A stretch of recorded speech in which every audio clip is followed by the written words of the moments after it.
Hey, this is Aaron from AaronOnAutos.com, and today we're going to do our interior walkthrough in a 2020 Fiat 500X. This is the Trekker package. This actually has winter tires on it. Normally it would come with all-season tires. This has a ski rack on top. It has the winterization package with rubber floors, things like that. Other than that, it is basically the 500X. So outside of a few package add-ons for this particular package, I'm gonna have to do this every time, the Trekker, for the trekking package, everything is 500X. So this year comes standard with all-wheel drive. So all-wheel drive is standard in all the 500X models. Has this nice little 1.3 liter turbo engine that sounds like a diesel a lot of the time. There's a lot of top-end engine knock right at the top of the hood, so it's an interesting feel. But yeah, it's a great little car. A lot of turbo lag, but for what it is, it's a very good little car and more capable than people would give it credit for. So just gonna walk through and look at what's inside. We'll start over here where the lighting is the worst, and we'll see the here's the door handle here. This is actually the door lock, but you have electric locks down here. So mechanical's up there, electric's down here. So you just push this back and forth. See, it's a little tough, but there you go. And then window adjustment right there. So the side mirrors right there. Windows are right here. Lock right there. Door lock, like I pointed out. Over here's the lighting. So pretty standard. If you're used to FCA products, you'll know exactly what all this does. Here you have all your lighting options, auto and so forth, and fog lamps in the middle. Right here you have your dimmer. So this is interior light dimmer, and this is instrument cluster dimmer. And then up there you can see the first of the vents, and you can see the open and close on those. No bacon and email from Fiat. The Italians, they don't play that game. Okay, over here we got some controls for we'll start down here. These are telephone, obviously, so I like to use the word telematics, even though it doesn't actually apply to this. So this is for your telephone here. Voice activation here. You can use that. It works very well in this car, but I'll show you the Uconnect head unit that's up there for the infotainment, and it's just as easy either way. It's a very, very good system. Over here these are controls that run the driver information screen up there. So I'll show you what these do later, but you can see how they work back and forth and okay and whatever. Nice and big and easy to access with your thumb, by the way. So even if you're a 10-2 steering wheel guy, you can still do this. Over here, you got cruise control stuff. So you have two different, like most Chrysler products, you have two different cruise control activation buttons.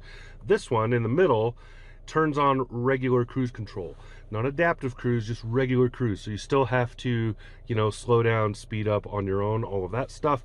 You have the cancel here, reset here, and the sets up and down here, plus they move your speed up and down. If you hold them for, I don't know, it's maybe a full second. So if you tap it, it goes by 1. If you hold it, it goes by 5s. Right here is the adaptive cruise activation. So you push this and it activates adaptive cruise. Now, a caveat: if you activate this and you're driving along and then you go, oh dang, I wanted adaptive cruise, and you push this, nothing's going to happen.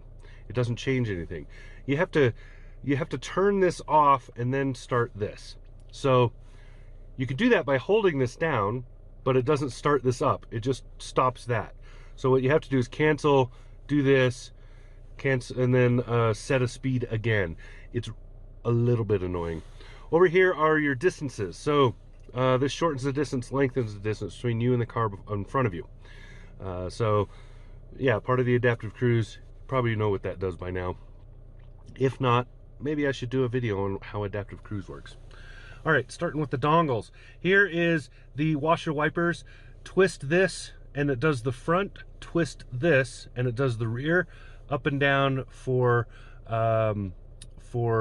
squirts, back and forth really for squirts. So up and down does nothing, see, back and forth for squirts. So push it backwards that way to get the rear, and pull it towards you to get the front.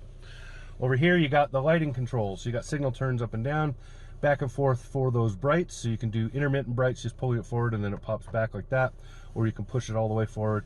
This actually runs the lane keeping on the end. So your lane keep assist is right there.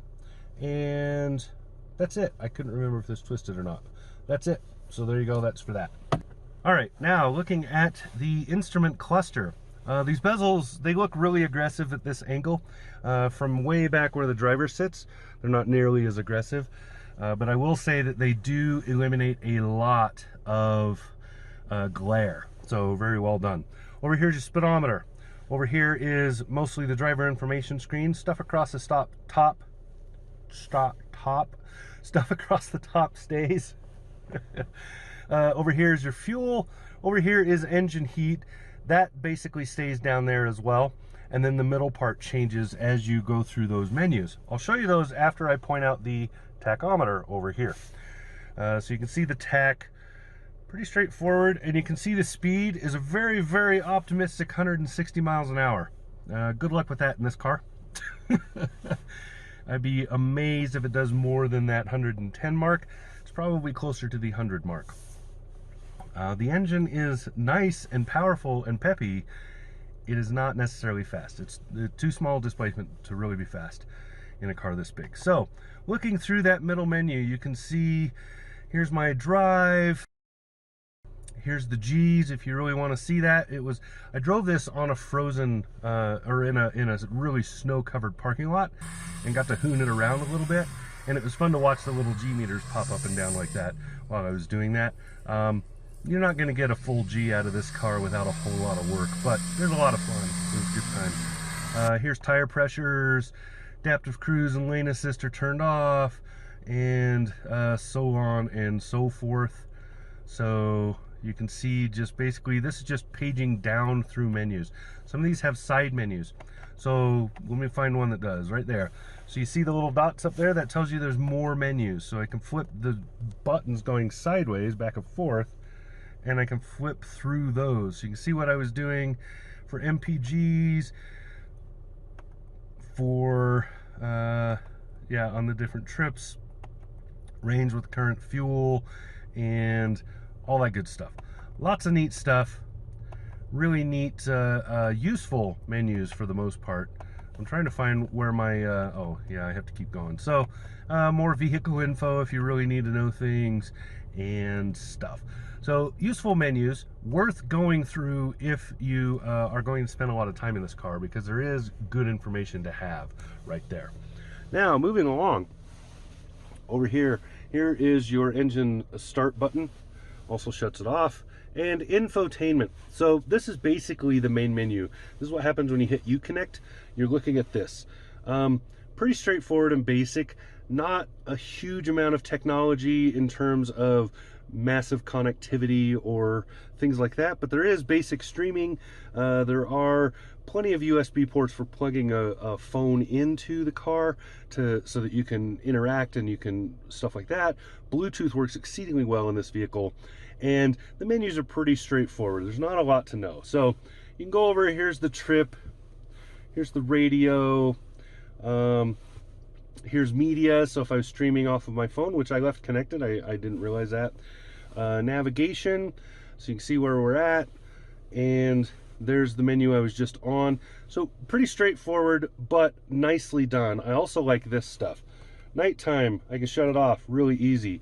Over here, I want to mute the radio. Real easy, just hit that. This turns the whole shebang off, just like that. And you can tune in whatever over there, or browse if you want to manually go through menu options. You can use that. Really clunky to do that, but you know, it's your choice. Over here, traction control. Hooning in the snow, I turned this on and off a few times, and what I was actually there for was to test the abilities of this vehicle in bad driving conditions, with and without these on, and using those snow tires, and it did extremely well. There'll be a video on that later. Over here is the Duke's lights. Over here is engine start stop control, so you can toggle it on and off right there. More vents, and then down here's climate control stuff. There is no climate control on the infotainment screen, I'll just point that out. It's all right here. So pretty easy to understand. You can push auto, Everything is set. It starts doing its thing. You can turn it off with that. It's dual zone, so you can set separate things, and then you can sync it right there. And you can see the defroster right there and right there. And then down here you got bun warmers either side, and then your parking radars are right there. I will point out that if you take this through an automated car wash, definitely push that button. Otherwise it dings at you incessantly. But it does not hit the brakes, which is good. Otherwise my trip to the car wash would have sucked. So a couple of USBs. Down there's a 12 volt. And then you can see a little storage cubby right here. It's a good spot to throw a phone or whatever. My friend's business card is in there. This is the shifter. Nice little Italian style shifter. You pull the trigger in the front, move it around. You can see what you do with that. I forgot to point out that on the back of the steering wheel are also some toggles. So those actually control what's happening on infotainment. The right hand side, I'm just going to totally interrupt myself and do this. The right hand side is the volume. The left hand side changes stations and or presets. Now back to what we were doing. Shifter here. Going here, drive modes. So you can just see those. You got sport mode, which is what I'm in. You got regular mode, and you got snow mode. So snow mode with traction control on makes it very difficult to have this car slide or wreck.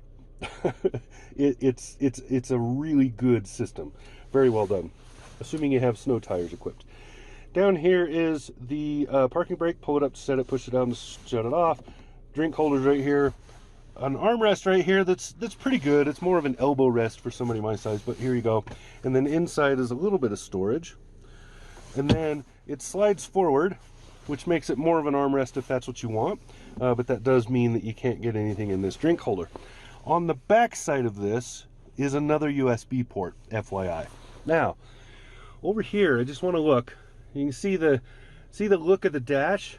It's very Fiat. It's a good look, I think. It's quirky, but not like in the way or in your face. So it's just nice looking. You have a proper glove box up here. You have a regular American store all your crap in it box down there. And then you got beautiful seating. I'm a big fan of cloth seating when it's done well, and this was done really well. This feels really cool. And then the bolsters are a slightly different, less slippery material, so you don't tend to slide up and down them, which is great when you're really kind of doing a little bit of performance and things. And then over here, you can just see it's kind of black, it's kind of plain, but it is two different materials, and you can clearly see that when you're looking. So nice little touches. The back seat is pretty good. My 3 kids sitting across were cramped, but this is a small car. It's not made for people with 3 kids and a bunch of stuff. Cargo area is good size. I'll show you that. Rubber floor in this one is awesome, but I like the cargo area in this. It's bigger than it appears to be, which is a good thing. So that's about it. That's what I got.